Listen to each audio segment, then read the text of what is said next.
Nuevamente saludo a todos los alumnos y alumnas del COBAE que cursan el sexto semestre. Debido a que se ha prolongado el regreso a clases, voy a continuar con la presentación de videos para abordar los temas que corresponden al bloque 3 de la asignatura de filosofía. En los videos anteriores ya vimos algunas corrientes que corresponden a la filosofía moderna, como son el racionalismo, el empirismo, el criticismo y el idealismo. En este video vamos a ver lo que son algunas posturas filosóficas contrarias al proyecto moderno, entre las que destaca el materialismo histórico de Karl Marx, el existencialismo de Kierkegaard y el vitalismo de Nietzsche. Con la información que se presenta en este video y la que ustedes puedan consultar en otras fuentes, podrán ustedes tener la oportunidad de adquirir el siguiente aprendizaje. Ejemplificar en su contexto las consecuencias de las ideas filosóficas que reaccionaron contra el pensamiento moderno, favoreciendo la apertura a diferentes puntos de vista de manera reflexiva. Vamos a ver lo que es la corriente del materialismo histórico. El pensamiento filosófico de esta corriente la vamos a poder entender de mejor manera si partimos de el siguiente planteamiento de Karl Marx. Lo material es lo esencial. El objeto o la realidad determina al sujeto.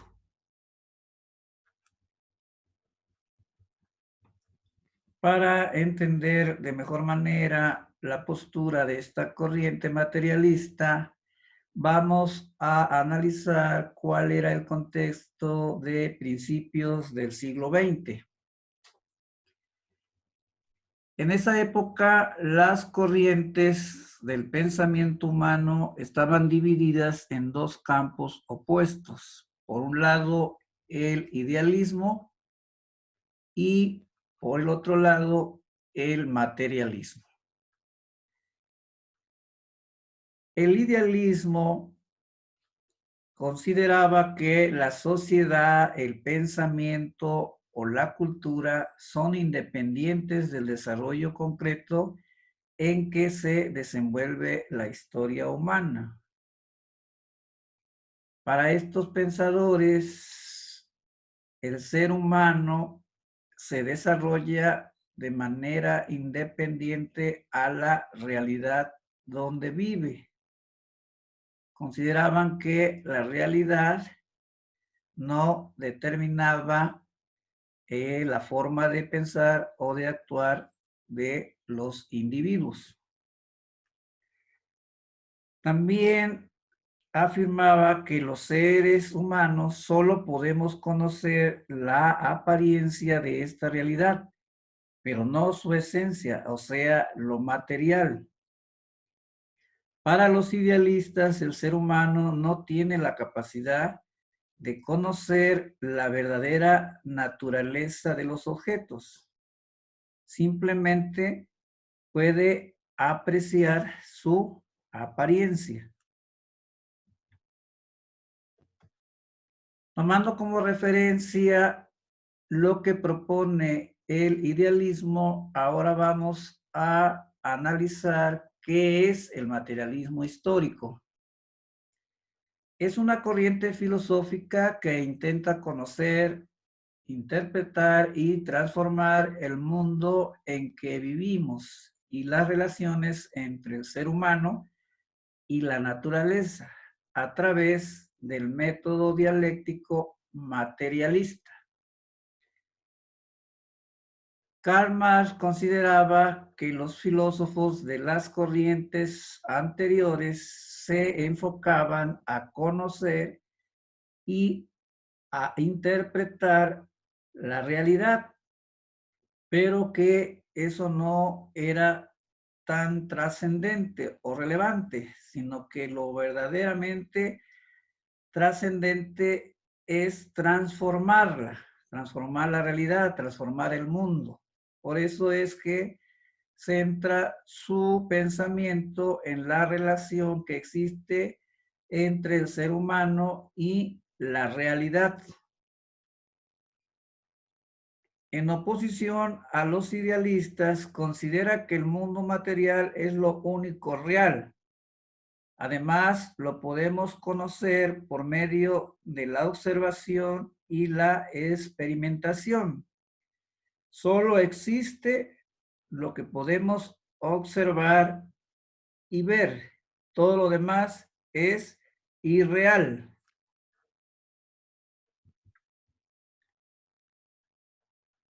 Esta corriente postula que la materia es lo primario y que la conciencia existe como consecuencia de un estado altamente organizado de esta.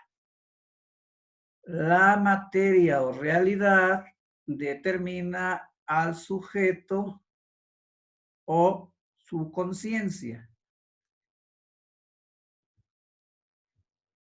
Perdón.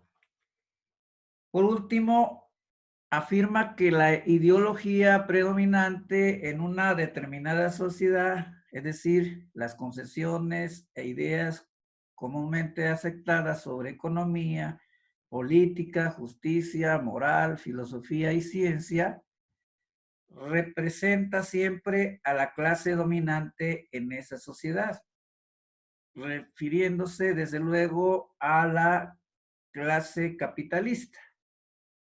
Según Marx, nuestros pensamientos están determinados o tienen influencia de las personas que poseen el poder económico, político, religioso o científico.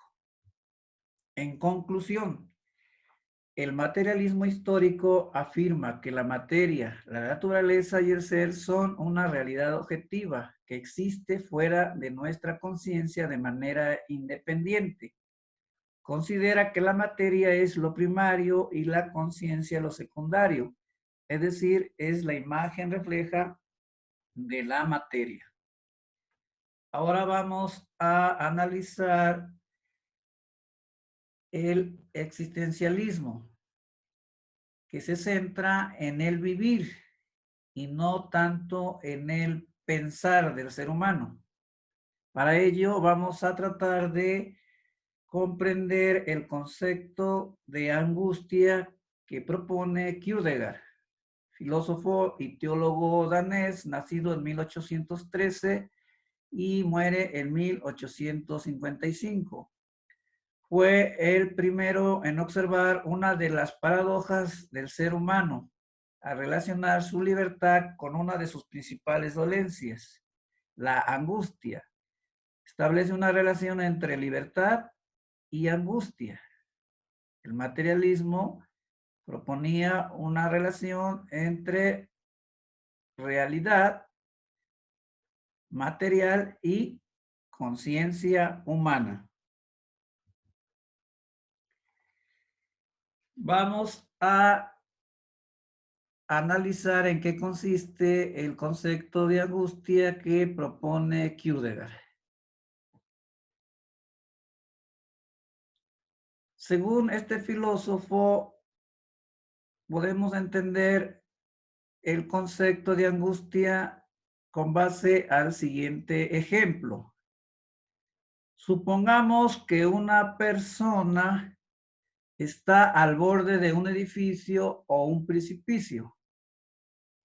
Cuando la persona mira al borde, experimenta un miedo definido a caer, pero al mismo tiempo siente un aterrorizante impulso de tirarse intencionalmente al vacío.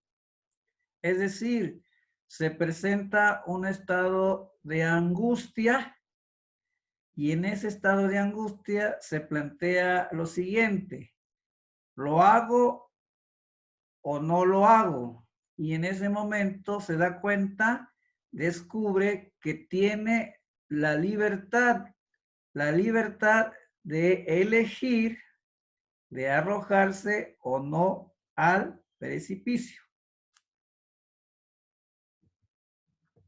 Postulados de Kierkegaard.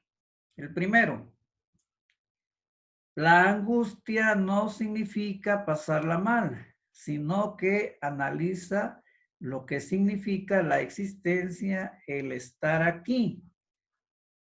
Según Kierkegaard, la angustia es un estado emocional donde nos da la oportunidad de descubrir que existimos, que tenemos vida y que pensamos y por lo tanto podemos reflexionar para tomar una decisión. Segundo postulado, la angustia es el camino para que la humanidad sea salvada. Nos informa sobre nuestras opciones, nuestro propio conocimiento y nos conduce desde un estado de autoconciencia inmediata a uno de autoconciencia de reflexión. Para Kierkegaard, el estado de angustia nos da la posibilidad de reflexionar, de hacer conciencia sobre nuestros propios actos. Tercer postulado. El concepto angustia considera la existencia humana como una paradoja, debido a que el hombre está suspendido entre su propia finitud y la infinitud que se le revela de alguna manera.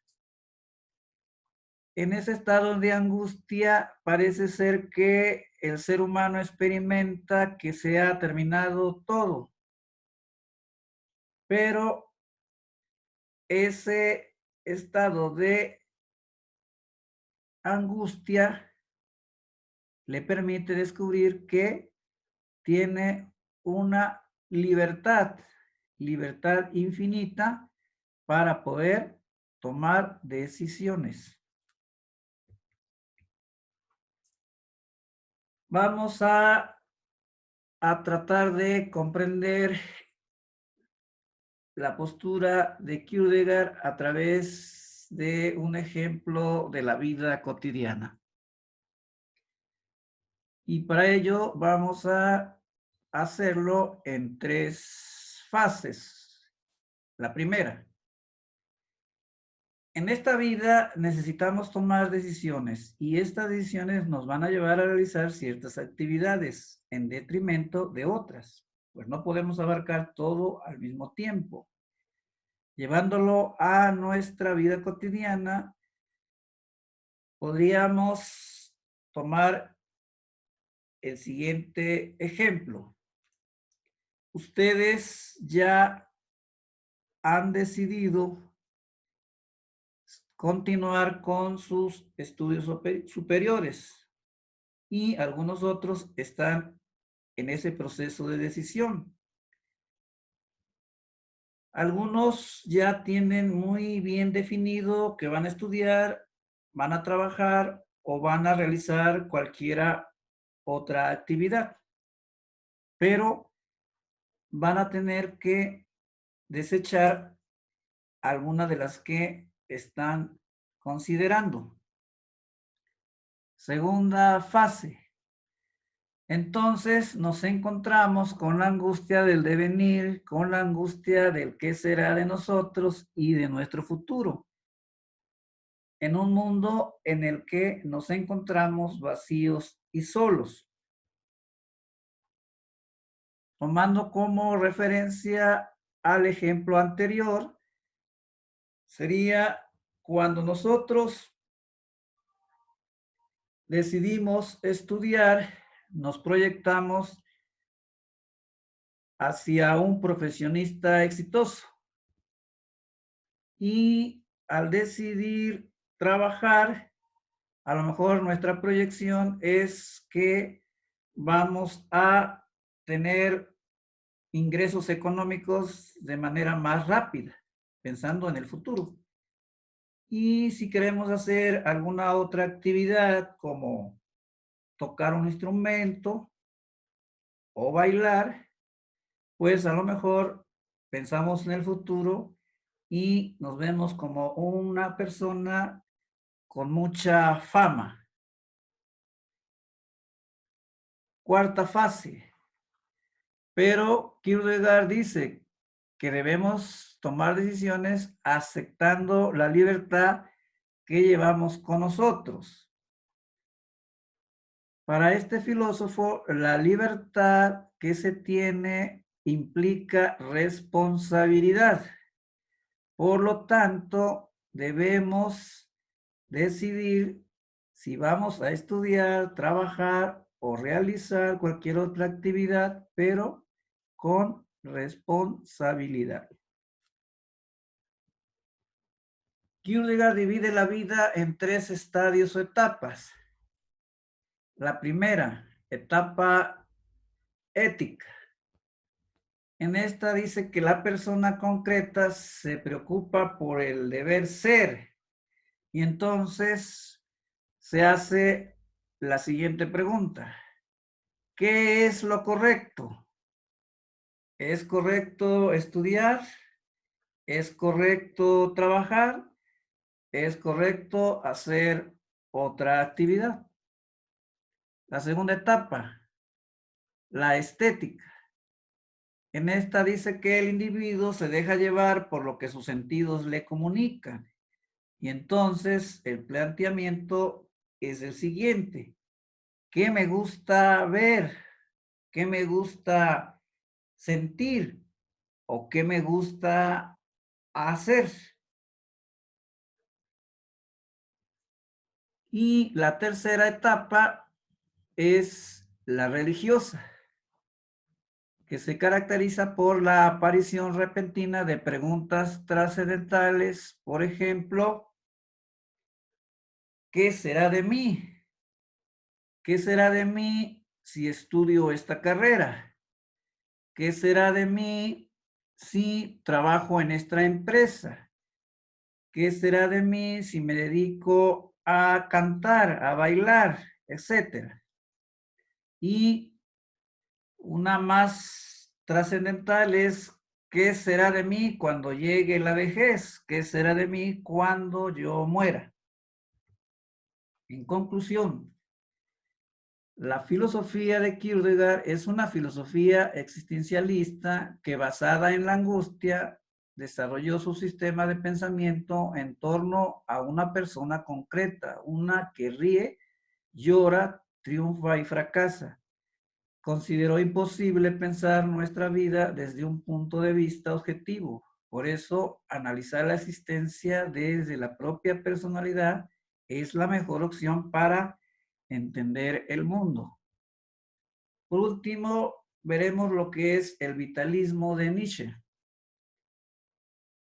que se centra en lo que es la vida del ser humano. El vitalismo critica a la filosofía occidental y al cristianismo. Frente a la razón, Nietzsche propone la intuición como medio de captar la vida, que se expresa en el arte. Intuición, sensación, sentimientos. Nietzsche critica a Sócrates por ser el inventor de la moral, de lo bueno y lo malo.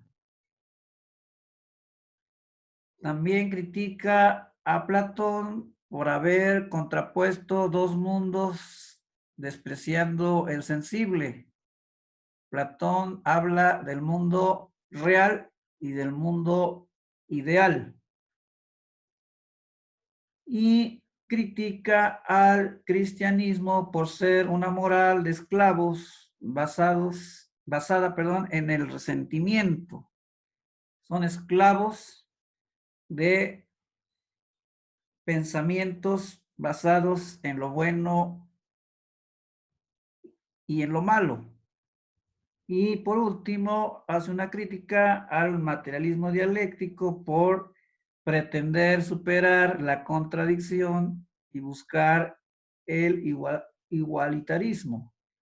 Recordemos que esta corriente dialéctica argumentaba que las mismas cosas tienen su propia contradicción y proponía entenderla mediante la contraposición de tesis.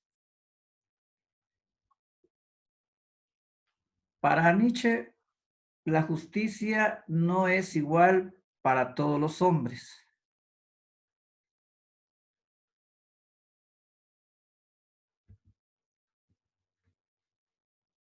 ¿Qué es el vitalismo? Es un conjunto de corrientes filosóficas que surge en contraposición al racionalismo y exalta la vida como algo dinámico y expresión del ser humano, cuyas características son las siguientes. Toma como base la vida, el vivir y no el pensar. Entiende a la realidad como un proceso, como algo que tiene dinamismo y no estático. Trata del ser en devenir. Toma en consideración el presente, pero pensando en el futuro, y no le interesa tanto el pasado del ser humano. La libertad es la esencia del ser humano. Para esta corriente, la libertad es algo natural del ser humano, algo innato. Se opone al concepto tradicional de razón. La razón no es abstracta, general o universal. La razón tiene vida conforme se mueve o actúa el ser humano.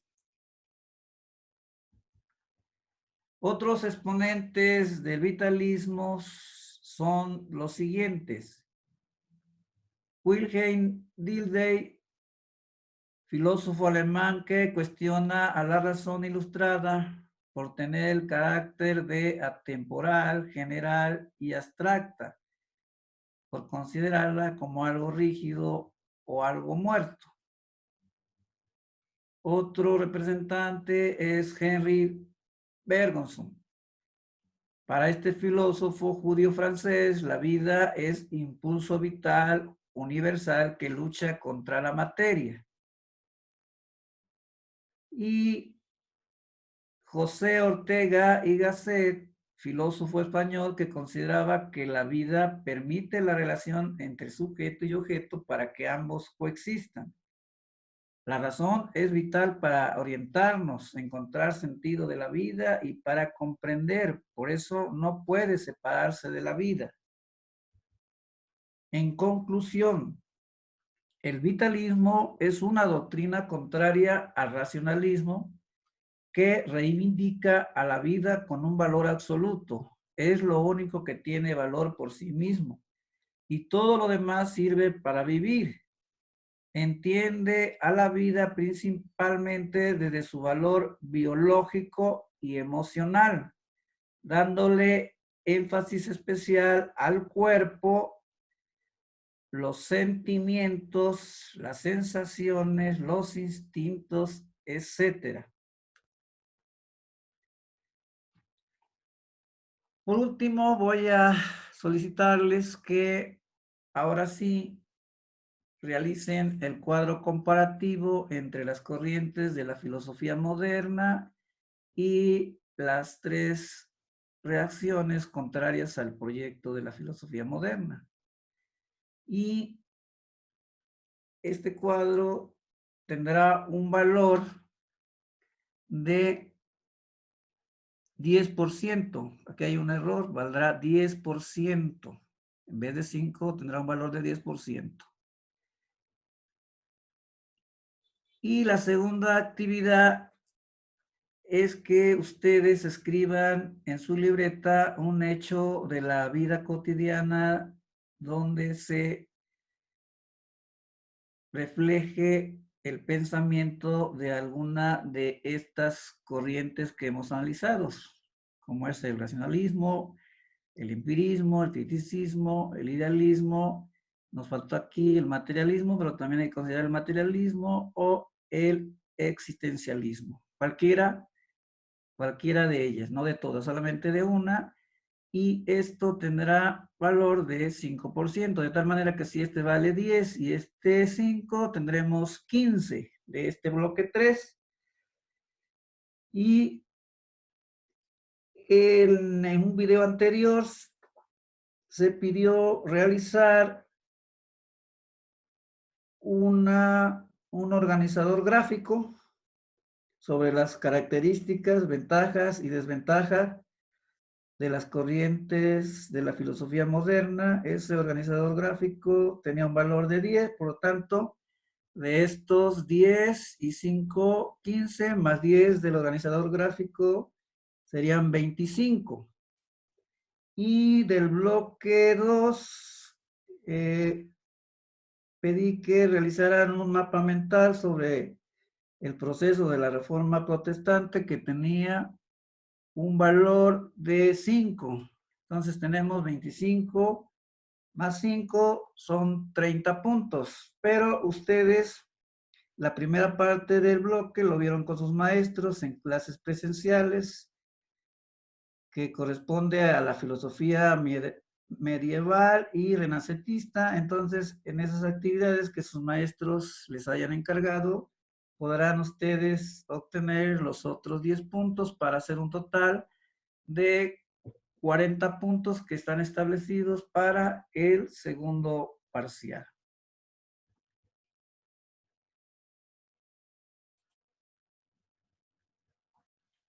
Pues no me queda más que agradecer su atención y esperemos que esto que les estamos presentando les ayude para poder adquirir los aprendizajes establecidos en el programa de estudios, y nos vemos en el próximo video.